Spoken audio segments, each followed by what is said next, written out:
तीसरे अध्याय से चर्चा करेंगे, जिसका शीर्षक है कृष्ण की वृंदावन के बाहर लीलाएं। तो कृष्ण वृंदावन के बाहर कौन कौन सी लीलाएं करें, ये करी हैं, हम तीसरे स्कंद के तीसरे अध्याय में देखते हैं। कई लोग जो रेगुलरली अटेंड कर रहे हैं, तो जो आपके पुराने लेक्चर्स हैं वो सब हमारे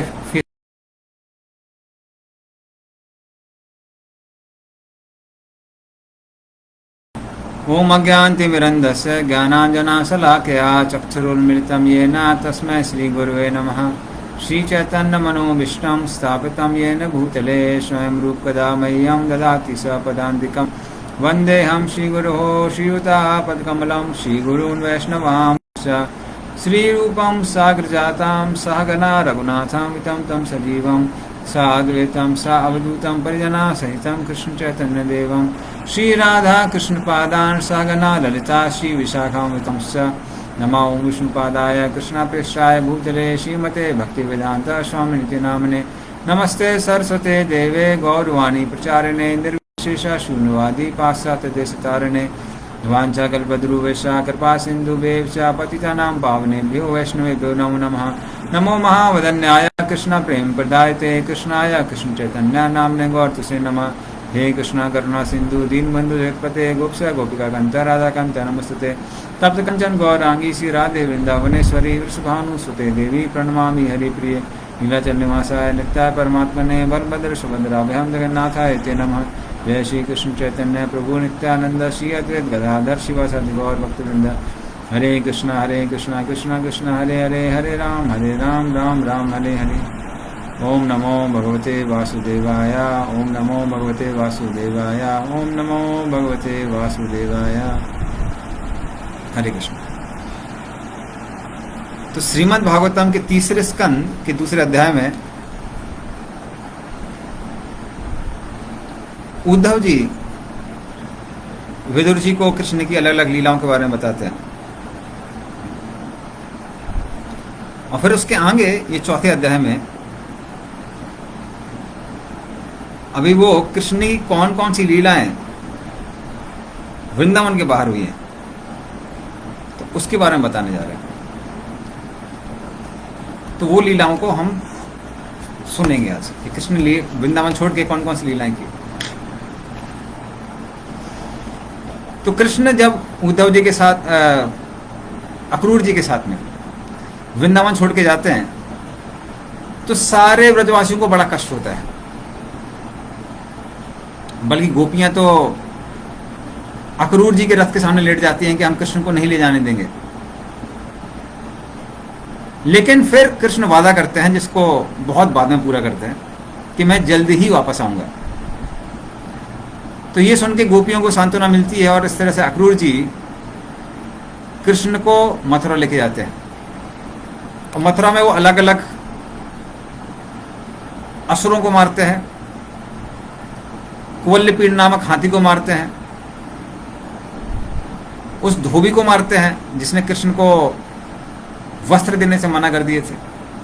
इन सब का उद्धार करने के बाद वो कंस के पास में जाते हैं, और वो कंस जो अपनी शक्ति के लिए जाना जाता था, जिससे बड़े बड़े देवता लोग भयभीत थे, उसको अपने सिंहासन से खदेड़ते हुए खींचते हुए मल्ल युद्ध में भगवान उसको फेंकते हैं, और फिर कंस को मार देते हैं। लेकिन कंस इतना शक्तिशाली था कि मथुरा वासियों को विश्वास ही नहीं हो रहा था कि कंस मर गया है। इसलिए कृष्ण क्या करते हैं, कंस के शरीर को, मृत शरीर को पूरी भूमि में घसीटते हुए लेके जाते हैं, और सारे मथुरा वासियों को दिखाते हैं कि ये तुम्हारे राजा हैं, विश्वास करो, ये मर गए हैं। तब जाके मथुरा वासियों को विश्वास आता है कि कंस मारे गए। लेकिन कहते हैं विनाश काले विपरीत बुद्धि। तो कंस के भाई ये करके कृष्ण बलराम पे हमला करने लगते हैं, और बलराम जी एक ही करके सबका वध कर देते हैं। उसके बाद वो मथुरा के जो राजा थे उग्रसेन, अपने माता पिता वसुदेव देवकी इन सबको मुक्त कराते हैं और मुक्त करा के उनको प्रसन्नता देते हैं। तो ये सारा काम कृष्ण करते हैं।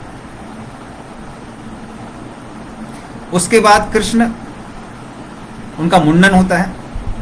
आज भी वो कुंड है कुरुक्षेत्र में जहां पे कृष्ण का मुंडन हुआ था। तो कृष्ण बलराम का सिर से मुंडन होता है और उसके बाद में वो लोग अवंती जाते हैं, जो आजकल उज्जैन कहलाता है। वहां पर वो संदीपनी मुनि के आश्रम में शिक्षा ग्रहण करते हैं और सारी 64 कलाएं और जो वेदों के 6 अंग हैं वो कुछ ही महीनों में सीख जाते हैं। कहते हैं एक एक विद्या कृष्ण को सीखने के लिए एक एक दिन लगा। वैसे कृष्ण को सीखने के लिए किसी से आवश्यकता नहीं है, क्योंकि वो तो भगवान स्वयं है।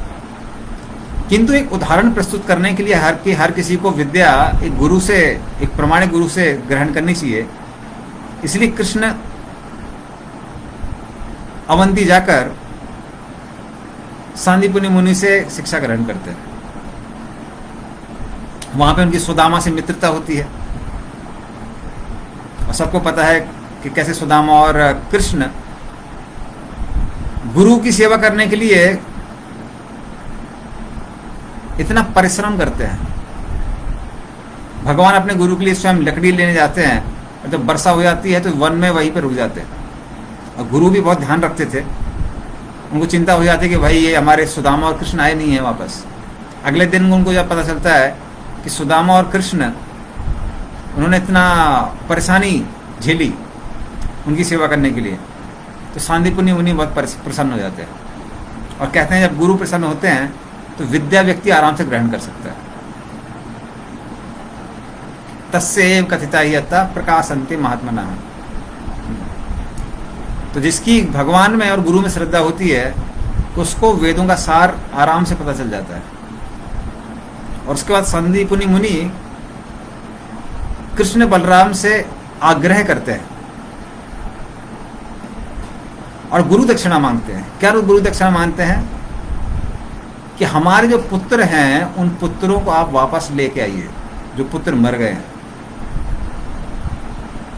अब ये कोई साधारण चीज नहीं है।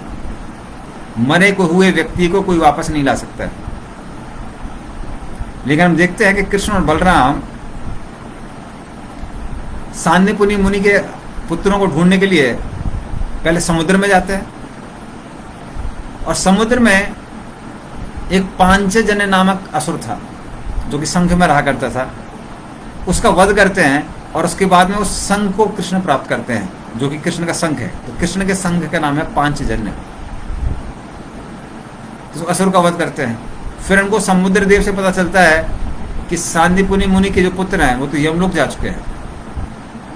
उसके बाद कृष्ण और बलराम यमपुरी जाते हैं और यमराज जैसे ही कृष्ण बलराम के आगमन के बारे में सुनते हैं बहुत प्रसन्न हो जाते हैं। और जब कृष्ण बलराम शंख बजाते हैं तो यमराज स्वयं सांदीपनि मुनि के पुत्रों को लेकर वापस आ जाते हैं। इस तरह से कृष्ण बलराम सांदीपनि मुनि के पुत्रों को वापस करते हैं, जिसे सिद्ध होता है कृष्ण भगवान है। कोई भी साधारण व्यक्ति ऐसा कार्य नहीं कर सकता है। उसके बाद जैसा कि हमको पता है कि कृष्ण सारे मथुरावासियों को द्वारका लेके जाते हैं। क्योंकि होता क्या है, होता ऐसा है कि कालियावन और जो मगध का राजा था जरासंध, वो एक साथ आक्रमण कर देते हैं। और जरासंध को तो कितनी बार कृष्ण ने हराया हुआ था। जितनी महाभारत में सेना नहीं थी उससे ज्यादा सेना इकट्ठा करके लाता था जरासंध। और कृष्ण जरासंध को छोड़ के सारी सेना का विनाश कर दिया करते थे, कृष्ण बलराम दो लोग मिलकर, और जरासंध को छोड़ दिया करते थे। लेकिन जरासंध को हम बोल सकते हैं वो अभी तक का बेस्ट मोटिवेशनल स्पीकर है। इतनी बार हारने के बावजूद भी सारे योद्धाओं को मोटिवेट करता था कृष्ण बलराम से युद्ध करने के लिए। कोई साधारण बात नहीं है। इस तरह से कृष्ण उनको कई बार हरा चुके थे लेकिन फिर इस बार जरासंध क्या करता है, जरासंध उस समय मथुरा पर आक्रमण करता है जब कालियावन भी आक्रमण करता है। तो कृष्ण सारे मथुरा वासियों को सुरक्षित करने के लिए रातों रात उनको द्वारका भेज देते हैं। और जब द्वारकावासी उठते हैं तो वो पूछने लगते हैं द्वार कहाँ है, द्वार कहाँ है। इस तरह से उस जगह का नाम पड़ जाता है द्वारका, जो कि समुद्र के बीच में थी, जिससे असुर हमेशा आके परेशान नहीं करेंगे। और फिर जब कालियावन उनसे युद्ध करने के लिए आता है तो कृष्ण भाग जाते हैं और भागते भागते मुचुकुंद महाराज की गुफा में आते हैं और छुप जाते हैं वहां पर। कालियावन पीछे पीछे भागता है। कालियावन फिर मुचकुंद महाराज जो कि सो रहे थे उनको पैर मारता है और मुचकुंद महाराज के मात्र दृष्टिपात से कालियावन जल के भस्म हो जाता है। और कृष्ण भागे क्यों थे, इसलिए कृष्ण भागे उनका नाम पढ़कर रथ छोड़ रहा है, पर मुख्य कारण है कृष्ण का भागने का, क्योंकि उन्होंने सोचा अगर इस कालियावन के साथ युद्ध करेंगे तो बहुत सामान चला जाएगा। लेकिन इस समय तो रुक्मिणी जी ने हमको प्रेम पत्र भेजा हुआ है कि कृष्ण यहां पर शिशुपाल के साथ में हमारी शादी तय हो गई है, और यदि हमारी शिशुपाल से शादी हो जाती है तो मैं शादी के पहले ही जहर खा के मर जाऊंगी। वैसे रुक्मिणी जी ने कभी कृष्ण को देखा नहीं था, लेकिन महाराज भीष्मक जो कि रुक्मिणी के पिता हैं, उनके सामने नारद मुनि आके कृष्ण की कथाओं का वर्णन किया करते थे। तो मात्र कृष्ण के बारे में सुनने से रुक्मिणी जी का कृष्ण से इतना प्रेम हो गया था कि उन्होंने सोचा कि कृष्ण ही मेरे पति होने के लायक हैं, अन्य कोई नहीं है। तो इस तरह से रुक्मिणी जी प्रेम पत्र लिखती हैं, जिसकी वजह से कृष्ण संसार में बदनाम होने के लिए भी तैयार थे। ये कृष्ण का भक्ति भाव है। तो उनको मालूम था कि अगर कोई क्षत्रिय रण से बाहर भागता है उसको अच्छी दृष्टि से नहीं देखा जाता है, किंतु फिर भी कृष्ण क्या करते हैं, रण से भाग जाते हैं और रणछोड़ राय कहलाते हैं। आज भी आप डाकोर में जाएंगे, वो मंदिर है रणछोड़ राय। डाकोर में केंचे राजा रणछोड़ छे, राजा रणछोड़ छे के माखुन जो चोर छे। तो इस तरह से रणछोड़ राय है। तो रणछोड़ राय बन जाते हैं भगवान। कालियावन वॉज यवन मीन्स नॉट सनातनी, सिद्ध का प्रश्न। हाँ, तो कालियावन मतलब यवन था, तो करोड़ों की सेना लेके आया था। और यवन मतलब जो गौ मांस खाते उनको यवन कहते हैं।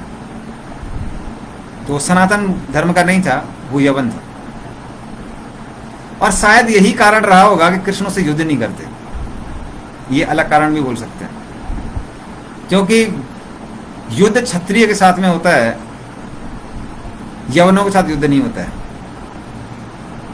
तो कृष्ण ने सोचा नहीं कि ये हमारे साथ युद्ध करने के लायक है। तो कालियावन सनातनी नहीं था, यवन था। सही बोल रहे हैं आप।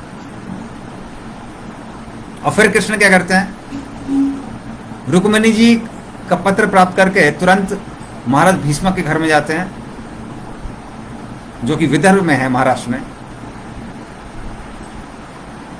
और वहां पर रुक्मिणी जी के प्लान के हिसाब से, प्लान रुक्मिणी जी ने बनाया था, लेकिन कृष्ण उसको एग्जीक्यूट करते हैं, उसके हिसाब से काम करते हैं। तो रुक्मिणी जी जब वहां पर दुर्गा देवी की पूजा करने जाती हैं, जो उनकी कुल देवी थी, उसके बाद जब वो लौटती हैं तो ये देखने के लिए कृष्ण यहाँ पर आए हैं कि नहीं आए हैं, रुक्मिणी जी अपने बाल उठाती हैं और बाल उठाकर जैसी कृष्ण की ओर, कृष्ण को ढूंढने का प्रयास करती हैं, बड़े बड़े महारथी जैसे कि शिशुपाल, जरासंध इत्यादि जब रुक्मिणी जी को देखते हैं तो अपने हाथी घोड़ों से गिर जाते हैं। और इससे पहले कि वो कुछ समझ पाएंगे क्या हुआ है, कृष्ण तुरंत वहां पर आते हैं, रुक्मिणी जी का अपहरण करते हैं और कृष्ण रुक्मिणी जी को लेके चले जाते हैं। और यहाँ पर शिशुपाल, जरासंध और भीष्मक महाराज के पुत्र रुक्मी, ये सब के सब कृष्ण पे हमला बोल देते हैं। और कृष्ण बलराम मिलके अकेले ही सारी योद्धाओं को पराजित कर देते हैं। इस तरह से रुक्मिणी जी का क्या करते हैं, अपहरण करते हैं। तो इस तरह से उनका कृष्ण की पहला विवाह होता है। ये क्षत्रियों के धर्म के अनुसार मान्य था। इसको कभी कभी राक्षस विवाह भी कहा जाता है। कलयुग में क्योंकि क्षत्रिय बचे नहीं है, इसलिए आजकल ऐसा विवाह नहीं होता है। तो इस तरह से उन्होंने रुक्मिणी जी को प्राप्त किया। उसके बाद में उन्होंने अन्य रानियों से शादी की, जैसे नग्नि जी थी। तो उनके पिता ने शर्त रखी थी कि कोई भी 7 बैलों को एक साथ कंट्रोल करेगा, हम अपनी पुत्री का विवाह उसके साथ करेंगे। तो बड़े बड़े योद्धा आए, लेकिन इन शक्तिशाली सांडों के सामने कुछ चली नहीं उनकी। किंतु कृष्ण वहां पर जाते हैं, 7 रूप में विस्तार करते हैं और 7 बैलों को एक साथ कंट्रोल कर लेते हैं। और 7 रूपों में विस्तार करके कृष्ण नागनी जी को दिखाते हैं कि भले ही देखने के लिए मेरी बहुत सारी पत्नियां हैं, लेकिन तुम चिंता मत करो, हम तुम्हारे साथ में परमानेंटली रहेंगे, क्योंकि हम विस्तार कर सकते हैं। इसलिए कृष्ण ने भले इतनी सारी शादियां की, पर हर पत्नी के साथ वो हमेशा रहा करते थे। और हर पत्नी को लगता था कि कृष्ण मुझसे कितना ज्यादा आसक्त हैं कि हमेशा मेरे साथ रहते हैं, अन्य पत्नियों के पास नहीं जाते। पर उनको पता नहीं था कि कृष्ण सबके साथ रहा करते थे इसी तरह से। तो इस तरह से भगवान है, इंसान है। कई बार लोग बोलते हैं अरे भगवान कृष्ण ने इतनी सारी शादियां की। आप अगर विस्तार करके अलग अलग स्त्रियों के साथ रह सकते हैं, तो आप भी बहुत सारी शादी कर सकते हैं। तो इस तरह से उन्होंने नग्न जी को प्राप्त किया। फिर उन्होंने सत्यभामा से विवाह किया, जो कि सत्यराजीत की पुत्री थी। तो उसकी बड़ी कहानी आती है, इसको हम लोग 10वें स्कंद में विस्तार से सुनेंगे। सामंतक मणि की कहानी आती है, कथा आती है। तो सत्यभामा से विवाह किया। और सत्यभामा गरम दल की है, तो रुक्मिणी जी जो है वो नरम दल की है। कृष्ण ने जो बोला हाँ, और सत्यभामा कृष्ण ने जो बोला ना। तो नारद मुनि भी कई बार क्या करते हैं, वो जब भी आते हैं तो रिलेशनशिप में बहुत मसाला आ जाता है। तो एक पारिजात का फूल लाके कृष्ण को देते हैं, और कृष्ण उसको देते हैं रुक्मिणी जी को। और जब सत्यभामा को पता चलता है कि रुक्मिणी जी को ये पारिजात फूल प्राप्त हुआ है, कहते हैं पारिजात का एक फूल किसी शहर में आ गया तो पूरा शहर सुगंधित हो जाएगा। तो महत्व सी बात है कि द्वारका में सुगंध आई होगी। तो सत्यभामा कहती है हमको भी फूल चाहिए। कृष्ण बोलते फूल नहीं, हम आपको पूरा पेड़ लाके देंगे। इस तरह से कृष्ण जाते हैं। कृष्ण नरकासुर का वध करते हैं, और फिर वहां से जो इंद्र की माता है अदिति, उनके कुंडलों को प्राप्त करते हैं। सोने के कुंडल थे जो कि नरकासुर ने चुरा लिए थे, और वो उसको वापस करते हैं इंद्र को। और फिर पारिजात का वृक्ष वहां से लेकर निकलने लगते हैं। इंद्र को अच्छा नहीं लगता है। तो देखिए अभी अभी कुंडल वापस किए थे, किसके? अदिति के। लेकिन इतना कृतज्ञ था कि जब कृष्ण वहां से सत्यभामा के साथ में पारिजात वृक्ष को लेके जाते हैं, तो इंद्र हमला बोल देता है, और कृष्ण अकेले ही सारे देवताओं को हरा देते हैं। तो इस तरह से कृष्ण ने सत्यभामा की सारी इच्छाओं को पूरा किया। इसको भगवान कहते हैं। इस संसार में कोई भी पति किसी भी पत्नी को पूर्ण रूप से संतुष्ट नहीं कर सकता है, लेकिन कृष्ण की पत्नियों ने जो जो बोला, कृष्ण ने सारी इच्छाएं पूरी की। इसलिए कृष्ण ही वाकई में सबके पति हैं। कृष्ण का एक नाम है सात्यताम पति। वो सारे सात्वत अर्थात भक्त, सारे भक्तों के पति हैं। तो इस तरह से कृष्ण सत्यभामा की इच्छाओं को पूरा करते हैं। सत्यभामा की इच्छा पूरा करने के बाद उसके बाद में नरकासुर की कथा में और भी विस्तार आता है कि नरकासुर धरित्री अर्थात भूदेवी और वराहदेव का पुत्र था। तो वरादेव जब भूदेवी को गर्भोदक सागर से बाहर निकालते हैं तो भूदेवी पर दृष्टिपात करते हैं। तो दृष्टिपात के फलस्वरूप उनको एक पुत्र प्राप्त होता है जिसका नाम था भौमा, जो कि सारे अच्छे गुण उसके अंदर थे। किंतु वो क्या करता है, वो अन्य राक्षसों के साथ में संग करता है, और जैसी संगत वैसी रंगत। तो धीरे धीरे करके क्या होता है, वो भी राक्षस बन जाता है। तो भक्तों का संग करने से हमको भक्ति प्राप्त होती है, और राक्षसों का संग करने से हम भी राक्षस बन जाएंगे। तो इस तरह से वो भौम से भौमासुर हो जाता है, और फिर कृष्ण स्वयं उसका वध करते हैं। इसलिए कृष्ण भक्तों के अधीन है, ये नहीं देखते हैं कि ये हमारा पुत्र है कौन क्या है। और फिर वो क्या करते हैं, नरकासुर के जो पुत्र था भागदत्त, उसको वहां पर राजा बना देते हैं। तो आप असम में जाएंगे, असम में अभी भी वो किला है जहां पर नरकासुर रहा करता था। और नरकासुर ने 16,100 देवताओं की इत्यादि की कन्या जो थी, देवताओं की राजाओं की जो कन्याएं थी, उनको बंदी बना के रखा हुआ था। और क्योंकि नरकासुर ने उनको बंदी बनाया था, तो वैदिक काल में अगर किसी स्त्री को कोई पुरुष छू ले तो कोई और उससे विवाह करता नहीं था। तो उन सारी स्त्रियों ने इच्छा की कि कृष्ण हमको अपनी पत्नी बनाए, और कृष्ण उनकी इच्छा पूरी करते हुए सबसे विवाह करते हैं। तो इस तरह से कृष्ण ने 16,100 रानियों से एक साथ विवाह किया।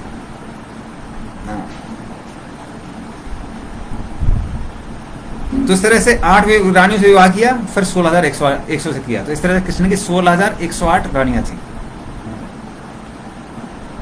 लेकिन जैसा कि हमने बताया, जितनी रानियां थी कृष्ण ने सबके लिए एक एक महल बनवाया, और हर महल में वो कृष्ण एक एक रानियों के साथ रहा करते थे। और हर रानी को उन्होंने 10 पुत्र और 1 पुत्री प्रदान किए।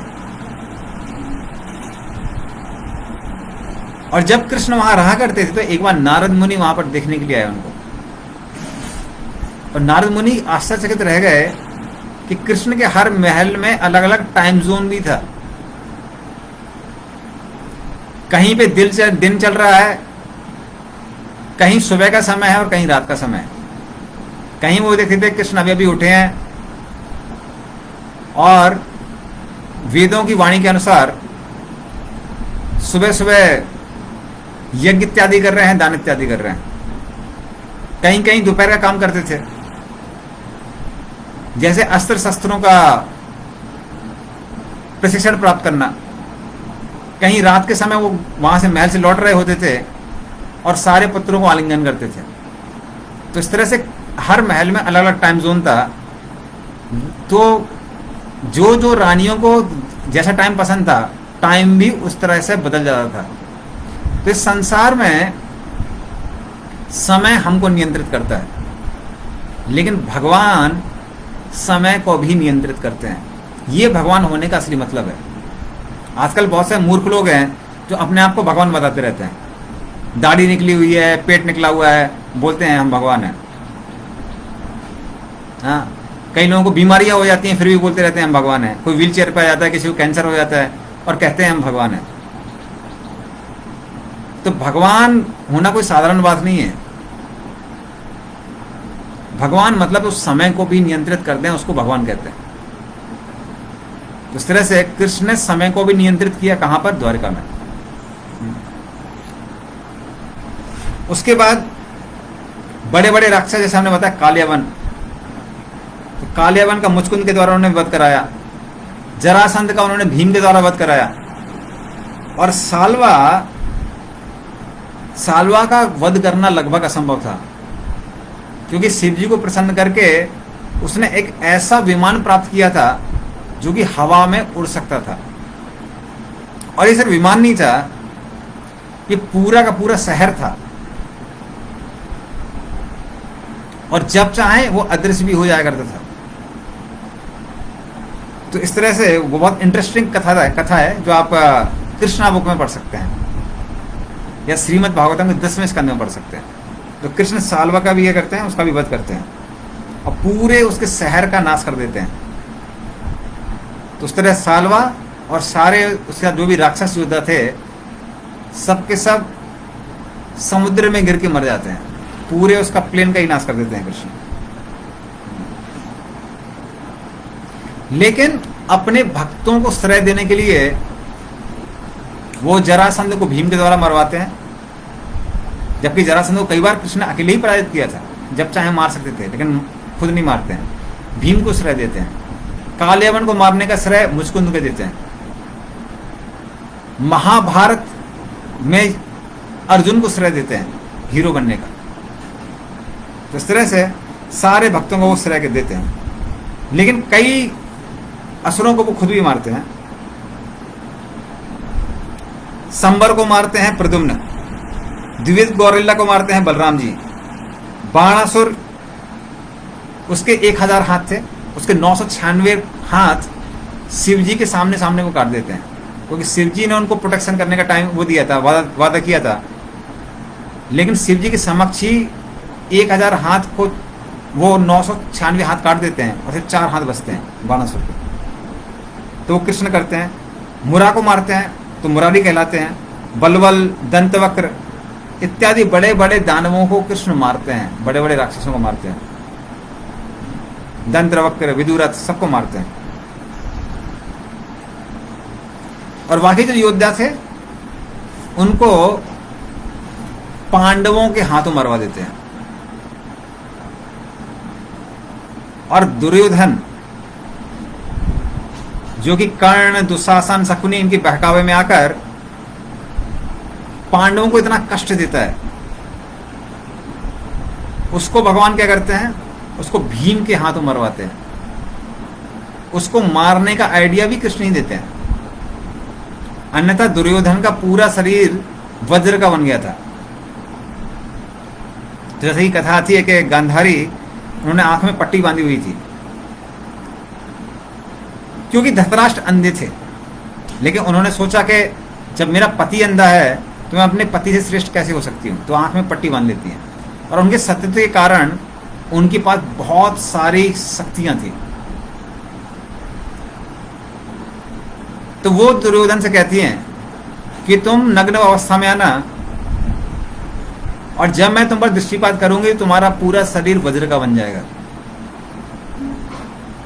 दुर्योधन इस तरह से नग्न अवस्था में गांधारी के महल की ओर जाने लगता है, प्रस्थान करता है। रास्ते में कृष्ण मिल जाते हैं। कृष्ण बोलते हैं कुरु श्रेष्ठ ये क्या चल रहा है, कुछ तो होना चाहिए, कम से कम लंगोट बांध के आना चाहिए। वो कहते हैं नहीं नहीं, हमको हमारी माता से मिलने जाना है। तो ठीक है, आप शिशु थोड़ी ना है, शिशु है तो नग्न अवस्था में माता के पास जा सकता है, लेकिन शिशु जब बड़ा हो जाता है तो उसको कुछ तो कपड़े पहनने चाहिए। तो उस तरह दुर्योधन क्या करता है, उस अंग को ढक लेता है। अब कुछ लोग बोलते हैं कि केले के पत्ते से ढका, जो भी हो। तो वो जो हिस्सा था वो रह जाता है जो वज्र का नहीं होता है, और कृष्ण भीम को उसी अंग में मारने के लिए कहते हैं। और इस तरह दुर्योधन जब कुरुक्षेत्र के युद्ध स्थल पर लेटा हुआ था, लगभग मरने ही वाला था, कृष्ण उसको देखकर प्रसन्न नहीं होते और वहां से चले जाते हैं। क्यों प्रसन्न नहीं होते हैं? क्योंकि व्यक्ति कितना भी दुष्ट क्यों ना हो, है तो कृष्ण की संतान ही ना, सब भगवान की ही संतान है। तो मजबूरन कृष्ण को यह करवाना पड़ा ताकि उसको याद रहे कि किसी भी भक्त के चरणों में अपराध नहीं करना चाहिए। तो पांडवों को मारने का उसने प्रयास किया, जलाने का प्रयास किया, उनके राज्य को हड़पने का प्रयास किया, द्रौपदी को नग्न करने का प्रयास किया भरी सभा में। उन सब वैष्णव अपराधों के कारण उसको उसका यह हश्र हुआ, किंतु कृष्ण को यह पसंद नहीं था, कृष्ण को यह मजबूरी में करना पड़ा। तो कृष्ण को वो अच्छा नहीं लगता है, तो कृष्ण वहां से चले जाते हैं। और दूसरा कारण कृष्ण वहां पे प्रसन्न इसलिए नहीं थे कि उन्होंने सोचा कि भले ही कुरुक्षेत्र के बड़े बड़े योद्धा मर गए हैं, लेकिन अभी यदुकुल के योद्धा तो बचे हुए। तो वो विचार कर रहे थे कि यदि अभी मैं भगवत धाम वापस चला जाता हूं, क्योंकि दुष्टों का विनाश हो चुका है, परित्राणाय साधुनाम विनाशाय च दुष्कृताम, तो भगवान ने संसार में साधु पुरुषों का उद्धार करने के लिए, अर्थात जो लोग सत्वगुण में हैं उनको भक्ति देने के लिए, और दुष्ट लोगों का नाश करने के लिए इस संसार में अवतरित होते हैं। और धर्म की स्थापना मतलब सबको भक्ति मार्ग दिखाने के लिए इस संसार में भगवान आते हैं। तो ये सारे कार्य हो चुके थे। कृष्ण ने सोचा अभी मैं अगर भगवत धाम चला जाता हूं तो सारे यदु मेरे बिछोह में मुझसे बिछड़ के बहुत रुष्ट हो जाएंगे। रुष्ट होने के साथ में क्रोध भी करने लगेंगे, और क्रोध के कारण वो पूरी पृथ्वी का ही नाश कर देंगे।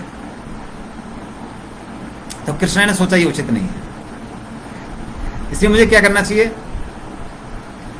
इसलिए मुझे कुछ तो प्लान बनाना चाहिए जिससे यदु लोग मेरे पहले ही भगवत धाम चले जाए। लेकिन फिर उन्होंने सोचा यादवों को मार कौन सकता है,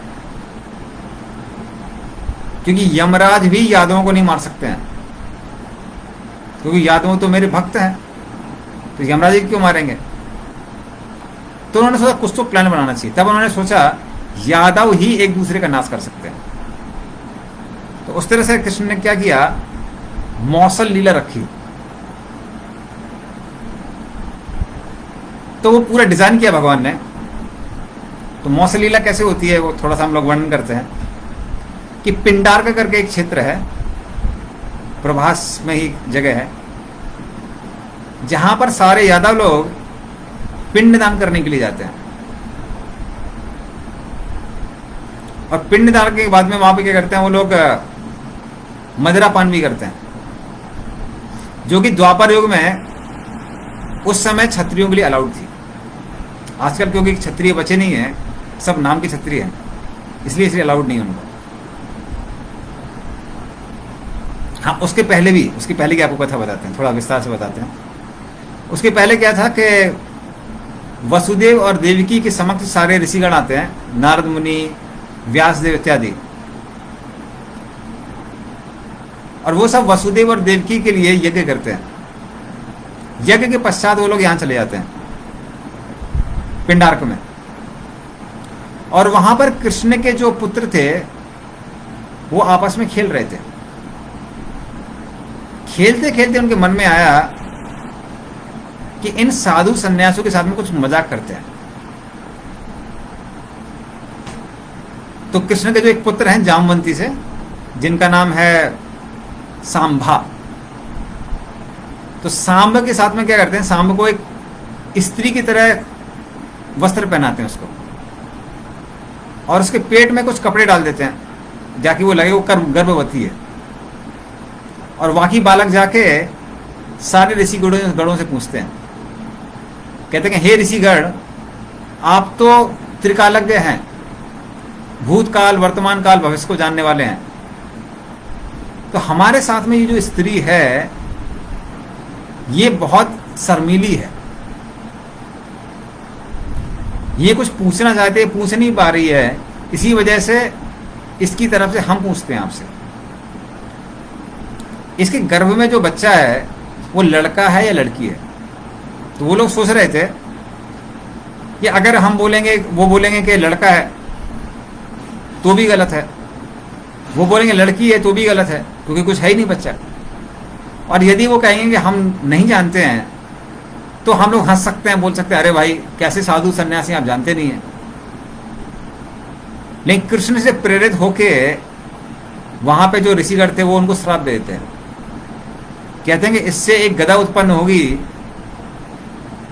जो सारे यदुकुल का नाश करेगी। तो सारे जो पुत्र थे भयभीत हो जाते हैं, और जब वो सांबे की साड़ी को खोलते हैं तो वहां से ये गदा निकलती है, लोहे की गदा। पर वो उसको लेके कृष्ण के पास नहीं जाते हैं, उनको वो सोचते हैं कृष्ण को बोलेंगे तो कृष्ण डांटेंगे कि हमारे भक्तों के चरणों पे आपने अपराध कैसे किया। तो वो उसको उग्रसेन के पास लेके जाते हैं, उग्रसेन कहते हैं इसको घिस दीजिए। तो उसको घिस देते हैं, घिसने के बाद एक छोटा टुकड़ा बचता है, वो पानी में फेंक देते हैं। उस छोटे टुकड़े को एक मछली निकल लेती है, मछली को ये जो शिकारी था जरा, उसको पकड़ता है और उस लोहे को एक तीर में लगाता है। और ये जो लोहे को घिसने से जो भी पाउडर निकला हुआ था वो वहीं पर चला जाता है और उससे बड़े बड़े बम्बू के पेड़ निकलते हैं। लेकिन ये बम्बू के पेड़ वज्र की तरह सख्त थे। तो जब बाद में यादव लोग पिंडदान करने के बाद में मदिरा पान करते हैं तो वो मदिरा की स्थिति में एक दूसरे से युद्ध करने लगते हैं और एक दूसरे को इन बम्बू के पेड़ों से मार देते हैं। तो बाहरी दृष्टि से लगेगा अरे ये तो क्या गलत है, ये भक्त होकर ऐसा काम कैसे कर सकते हैं।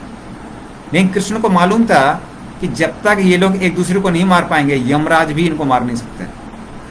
इस तरह से वो लोग क्या जाते हैं, वो लोग सब अपने अपने गंतव्य स्थान में वापस चले जाते हैं। तो कृष्ण ये सारी चीजें पूरी करते हैं। फिर कृष्ण क्या करते हैं, युधिष्ठिर महाराज को पूरे संसार के सम्राट के रूप में नियुक्त करते हैं, ये दिखाने के लिए कि एक आदर्श सम्राट कैसा होता है। क्योंकि युधिष्ठिर महाराज भक्त होने की वजह से उन्होंने ऐसा राज्य किया कि पूरे संसार के लोग भक्त बन गए, पूरे संसार में समृद्धि थी और पूरे संसार में वातावरण भी बिल्कुल अच्छा था। कहते हैं रात को बारिश होती थी, सुबह तक मौसम ठंडा हो जाया करता था। तो लोग जब काम करने के लिए जाते थे तो बारिश नहीं थी, लेकिन उठते थे तो मौसम एकदम ठंडा रहता था, कहीं एसी की आवश्यकता नहीं थी, पूरे एनवायरनमेंट में ही एसी था। हर समय पेड़ पौधे फलों फूलों से लदे रहते थे, खेत हमेशा अन्न से लदे रहते थे। तो उस तरह से किसी भी चीज की कोई कमी नहीं थी। सारे पहाड़ अलग अलग रत्न अलग अलग धातुएं दिया करते थे, तो सब कुछ आराम से ही प्राप्त हो जाता था। तो लोगों को पता चला कि आदर्श राजा और आदर्श राज्य कैसा होता है। उसके बाद में अश्वत्थामा सारे पांडवों को मारने के लिए और अभिमन्यु की जो पत्नी थी उत्तरा, तो उत्तरा के पुत्र और अभिमन्यु के पुत्र परीक्षित महाराज को मारने के लिए ब्रह्मास्त्र फेंकता है। और जैसे कि हम पहले के प्रवचनों में सुन चुके हैं, कृष्ण सबसे परीक्षित महाराज की और पांडवों की रक्षा करते हैं, तो उन सब की रक्षा करते हैं कृष्ण। और फिर युधिष्ठिर महाराज से 3 अश्वमेध यज्ञ कराते हैं, लेकिन मात्र 30 अश्वमेध यज्ञ करके युधिष्ठिर महाराज को वो ऐश्वर्य प्राप्त होता है, वो ख्याति प्राप्त होती है जो इंद्र को भी प्राप्त नहीं थी। इंद्र की पदवी उसको मिलती है जो 100 अश्वमेध यज्ञ करता है, इसलिए इंद्र का एक नाम है सतक्रतु। सत मतलब 100, कृतु मतलब जिसने यज्ञ किए हैं। तो जिसने 100 अश्वमेध यज्ञ किए हैं उसको इंद्र बनने की पदवी प्राप्त होती है। तो इंद्र एक पोस्ट है, तो ये पदवी बदलती रहती है। ब्रह्मा जी एक दिन में 14 इंद्र बदलते हैं। तो हमारे जो इंद्र है उनका नाम है पुरंदर, अभी जो करंट इंद्र है। तो उस तरह से इंद्र ने 100 यज्ञ किए, फिर भी उनके पास उतनी ख्याति उतना ऐश्वर्य नहीं था जो कि युधिष्ठिर महाराज ने इस पृथ्वी पर प्रकट किया। उसको देखकर इंद्र के मन में भी आ रहा था कि पृथ्वी पे ही रहना चाहिए, स्वर्ग उतना अच्छा नहीं है। तो इस तरह से देखते हैं भक्त लोग भले थोड़ा सा कार्य करें हैं लेकिन उनको रिजल्ट ज्यादा मिलता है। तो ये भक्तों की विशेषता है, क्योंकि कृष्ण की कृपा है इसलिए। तो इस तरह से उन्होंने ये सब किया और युधिष्ठिर महाराज ने अपने भाइयों के माध्यम से पूरे संसार को किसमें परिवर्तित कर दिया, भक्तों में परिवर्तित कर दिया। तो इस तरह से भगवान द्वारका में भी रहा करते थे और द्वारका में भी उन्होंने स्वयं एक आदर्श गृहस्थ का उदाहरण प्रस्तुत किया। तो यज्ञ करते थे, ध्यान करते थे, पिंडदान इत्यादि करते थे, जो एक आदर्श गृहस्थ को करना चाहिए। और आदर्श गृहस्थ का उदाहरण प्रस्तुत करके उन्होंने सबको सिखाया कि कैसे आप इस संसार में रह सकते हैं और धीरे धीरे करके आध्यात्मिक प्रगति भी कर सकते हैं। तो वो सब उन्होंने किया। तो ज्ञान, वैराग्य, ये सब उन्होंने सिखाया। और साथ में तो ये था साधारण लोगों के लिए, और उनके जो भक्त थे द्वारका के, वृंदावन के, उनको अपनी अलग अलग लीलाओं से मोहित किया। स्निग्धा स्मितावलोकेना वाचा पीयूष कल्पया चरितेनानुवद्येना श्रीनिकेतन चात्मना। तो वो क्या करते थे? कृष्ण स्निग्ध स्मितावलोकेना, अपनी मुस्कान के द्वारा सबका मन मोहते थे, सारे भक्तों का। और कृष्ण की जिसने मुस्कान देख ली, जीवन में कोई समस्या नहीं रह जाएगी। बल्कि जीव ने जीवन में जितने भी दुख महसूस किए हैं, सिर्फ इस जीवन में नहीं, अभी तक जितने भी जीवन हुए हैं, उन जीवनों में जो भी दुखों का अनुभव किया है, अगर वो कृष्ण की मुस्कान को देख लें तो सारे के सारे दुख कैसे हो जाते हैं? उड़ जाते हैं वाष्प बन के। अभी हम आगे एक अध्याय में सुनेंगे कि योगी लोग जब कृष्ण की मुस्कान को देखते हैं, हासम हरे वतनाखिल लोक तीव्रा शोका सुसागर विशोषण मत्तोदारम सम्मोहनाय रचितम निज मायस्य भ्रूमंडलम मुनिकृते मकर ध्वजस्य। तो उसमें बताते हैं कि जब योगी लोग कृष्ण के मुस्कुराते हुए चेहरे को देखते हैं, तो जो भी उनके जीवन में दुख हैं, तो कहते हैं कि जीव इस भौतिक जगत में आकर इतने आंसू बहाता है कि पूरा सागर भर जाएगा आंसुओं से। लेकिन वो आंसुओं का सागर पूर्ण रूप से वाष्प बन के उड़ जाता है जब कोई भी भक्त या कोई भी व्यक्ति कृष्ण की मुस्कुराते हुए चेहरे को देखता है।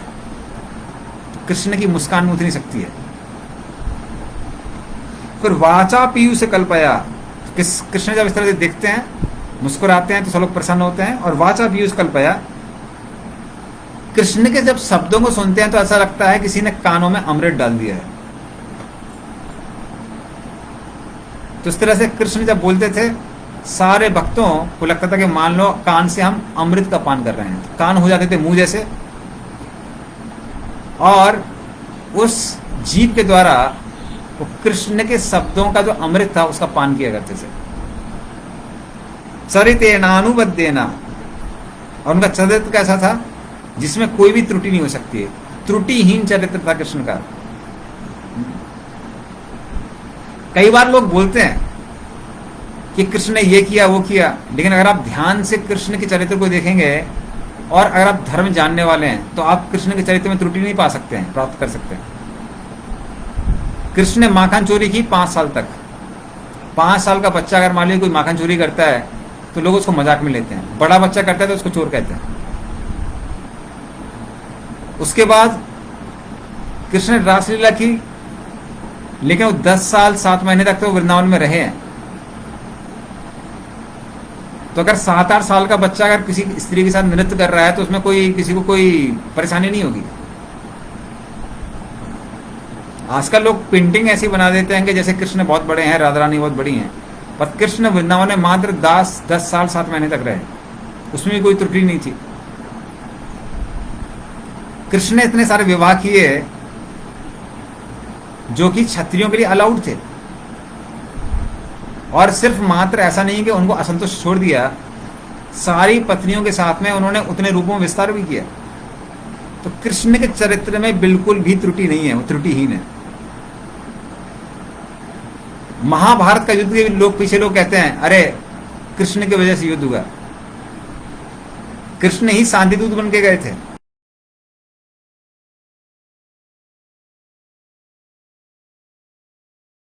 कारण क्या हुआ? महाभारत युद्ध हुआ। कृष्ण के चरित्र में कोई त्रुटि नहीं है। और श्री निकेतन चा आत्मनः, और उनका जो दिव्य शरीर है वो लक्ष्मी जी का निवास स्थान है। हाँ। तो लक्ष्मी जी उनके हृदय में हमेशा निवास करती है, जो श्रीवत्स के एक चिन्ह के रूप में प्रकट होती है वहां पर। तो ये सब भी किसने किया? ये सब भी कृष्ण ने किया। और इस तरह से वो यादवों के साथ में उन्होंने अलग अलग लीलाएं की जब वो द्वारका में थे।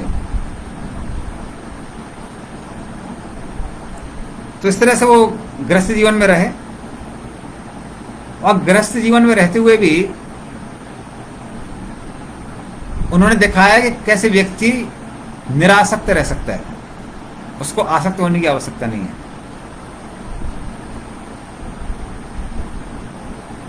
तो भले वो रहते थे द्वारका में पर याद करते थे वृंदावन को। तो सारी रानियां सोचती रहती थी कि भाई भाई ब्रजवासियों में इतना ऐसा क्या है, कृष्ण उनको याद करते हैं। तो इस तरह से कृष्ण भक्ति भाव से आसक्त होते हैं, उससे आकर्षित होते हैं। तो ब्रजवासियों में प्रेम क्योंकि द्वारका वासियों से भी ज्यादा बढ़कर है, इसलिए कृष्ण किसको याद करते थे? ब्रजवासियों को याद करते थे। और फिर उसके बाद में कृष्ण के बारे में बताते हैं, देवाधीनेषु कामेषु देवाधीना स्वयं पुमान् को विश्रम्भेत योगेना योगे श्रम अनुव्रतः। तो इस तरह से इस संसार में अगर किसी व्यक्ति को अगर कोई इंद्रिय तृप्ति करनी है, उसके लिए भी अगर इंद्रिय तृप्ति भाग में लिखी है तो मिलेगा। हाँ, जैसे कई बार लोग बोलते हैं इतना प्रयास करते हैं धन नहीं मिलता है, तो जनपति देख के जो कि ज्योतिषी होते हैं वो कहते हैं धन का योग आपके जीवन में नहीं है। अब नहीं है तो नहीं है, क्या कर सकते हैं। किसी को बोलते हैं आपके जीवन में स्त्री सुख नहीं है, शादी नहीं होती है, बहुत प्रयास करते हैं लोग। तो इस तरह संसार में इंद्रिय तृप्ति प्राप्त करने के लिए भी व्यक्ति अपने भाग्य पर निर्भर करता है।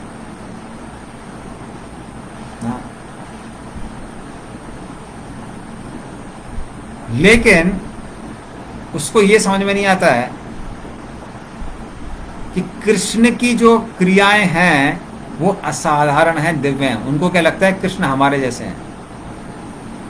उनको पता नहीं है कृष्ण तो भाग्य विधाता है, वो चाहें तो कितना भी भोग कर सकते हैं, लेकिन वो अपनी खुशी के लिए इंद्रिय तृप्ति पर निर्भर नहीं करते हैं। बल्कि इतनी सुंदर सुंदर रानियां होने के बावजूद भी वो कभी उनसे आकर्षित नहीं हुए। उनके बारे में एक श्लोक आता है, उद्दाम भाव पिसुना मलवल गुहासा वीणावलोक निहितो मदनो पियासा सम्मूह चापम अजहाद प्रमदोत्तमास्त यस्येन्द्रियं विमस्तुम कुहके न शेकु। तो जो द्वारका की रानियां हैं वो इतनी सुंदर थी कि कामदेव भी उनसे आकर्षित हो जाया करते थे। कामदेव तीर चलाने के लिए आते थे पर उनको देख के बेहोश हो जाया करते थे। बल्कि वो शिव जी को भी आकर्षित करने की क्षमता रखती थी, इतना उनका सौंदर्य था। और मात्र अपनी दृष्टिपात करके वो किसी को भी आकर्षित करने की क्षमता रखती थी, लेकिन वो भी कृष्ण को आकर्षित नहीं कर पाती थी। क्योंकि कृष्ण को एक ही चीज आकर्षित कर सकती है, वो है भक्ति भाव। भगवान मात्र भक्ति भाव के भूखे हैं। तो मात्र भक्ति ये समझते हैं कि कैसे कृष्ण की लीलाएं दिव्य हैं, कृष्ण भक्ति के भूखे हैं, अन्य लोग नहीं समझ सकते हैं।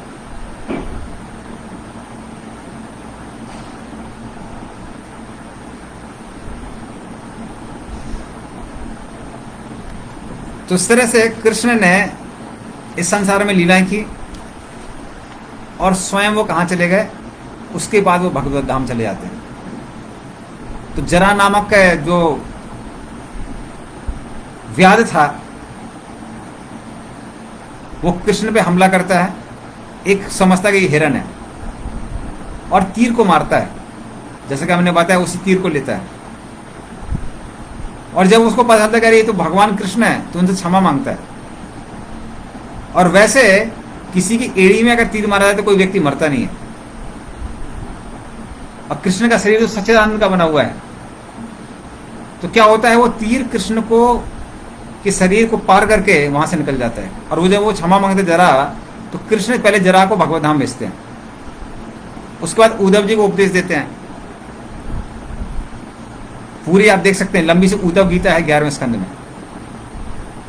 अर्जुन को आदेश देते हैं कि हमारी रानियों को लेके आप हस्तिनापुर जाइए, हमारे माता पिता की रक्षा कीजिए। और फिर वो कहते हैं कुछ दिनों बाद क्या होगा, पूर्णिमा के दिन सागर की लहरें उठेंगी और सारे द्वारिका को मग्न कर देंगी। उद्धव जी को अब उपदेश देते हैं, कहते हैं आप बद्रिकाश्रम जाइए और बद्रिकाश्रम में ऋषियों को जो मैंने उपदेश दिया उनको दोहराइए। फिर अपने शंख चक्र गदा पद्म को भगवत धाम भेजते हैं और स्वयं भगवत धाम चले जाते हैं। लेकिन जो लोग ये मानना नहीं चाहते थे कृष्ण भगवान है, उनको उल्लू बनाने के लिए, मूर्ख बनाने के लिए कृष्ण क्या करते हैं, अपना एक माया का शरीर यहाँ पे छोड़ जाते हैं, ताकि लोगों को लगे कृष्ण कैसे हैं, उनका शरीर भौतिक है। तो उस तरह से कई लोग हैं जिन्होंने प्रभास क्षेत्र में कृष्ण की समाधि बनाई हुई है।